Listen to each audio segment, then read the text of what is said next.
Verdes, as que tantas veces falamos aquí, un concepto creado polo Adif en 1994 para recuperar con usos sociais as vías de tren que están en desuso. Agora, varias asociacións veciñais, deportivas e culturais queren aproveitar a oportunidade e devolverlle vida aos treitos abandonados entre Pontevedra, Redondela e Vigo. A Vía Verde tería 30 km en total, dos que a metade discorrería pola antiga vía do tren, para goce de peóns, ciclistas locais ou foráneos. Agora mesmo esta vía de tren en desuso en Paredes non é o mellor camiño para pasear. As pedras mancan os pés.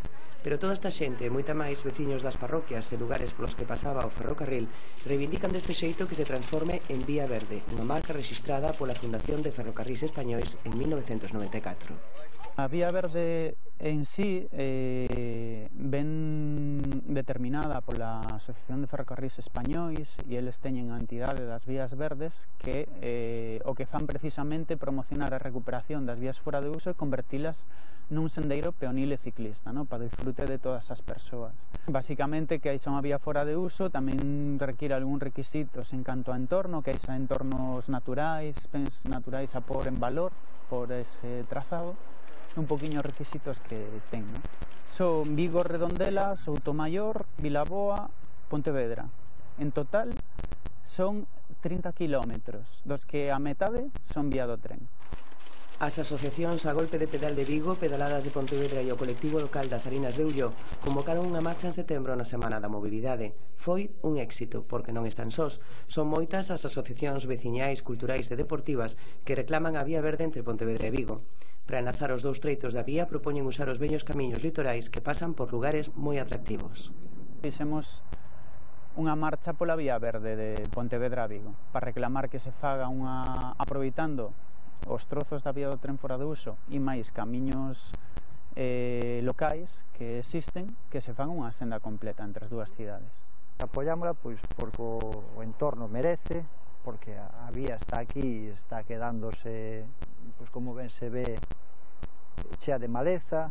Non queremos que ocurra o que pasou estes días, por exemplo, e o que si pedimos é axuda pois para que a vía a preparen, pois para que a xente poida pasear por ela, porque é un sitio bonito, tanto o recorrido de Arcada hasta Pontevedra ten moitas zonas nas que ver.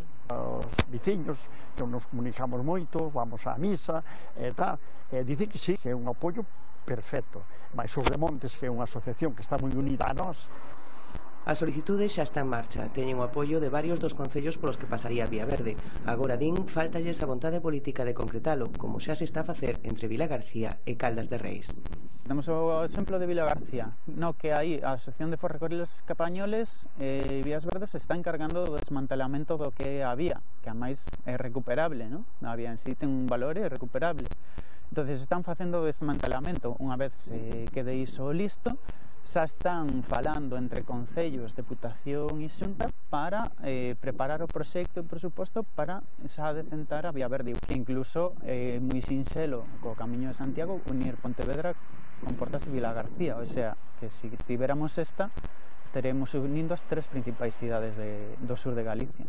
Estamos pensando en nós, para nos comunicarnos, para nos unirnos aos domingos, pasear, falar cos de Paredes. Estamos no entorno da Ensenada de San Simón e a conexión das cidades de Vigo, Arcada e Soutomaior, Pontevedra, Redondela. Temos os valores de zonas industriais antigas que hai en toda a Ensenada de San Simón, a propia illa de San Simón, a nivel histórico, ten unha historia enorme e ambiental. Aquí estamos agora en Paredes, en Vilaboa, moi pretiño das Salinas do Ulló, tamén unha zona que se está pondo en valor, con un alto nivel igual tanto histórico como ambiental. Se seguimos nos atoparemos coa senda do Río Gafos, entrando hacia Pontevedra. Xusto un poquinho máis para atrás temos a ponte fora de uso sobre o río Verdugo, unha ponte tamén do século XIX, bastante emblemática. Parte detrás está a ponte medieval de Ponte Sampaio. E despois temos aquí as Salinas do Ulló, que está moi preto de aquí, e se están tamén agora traballando nelas e se está arreglando o paseo das Salinas.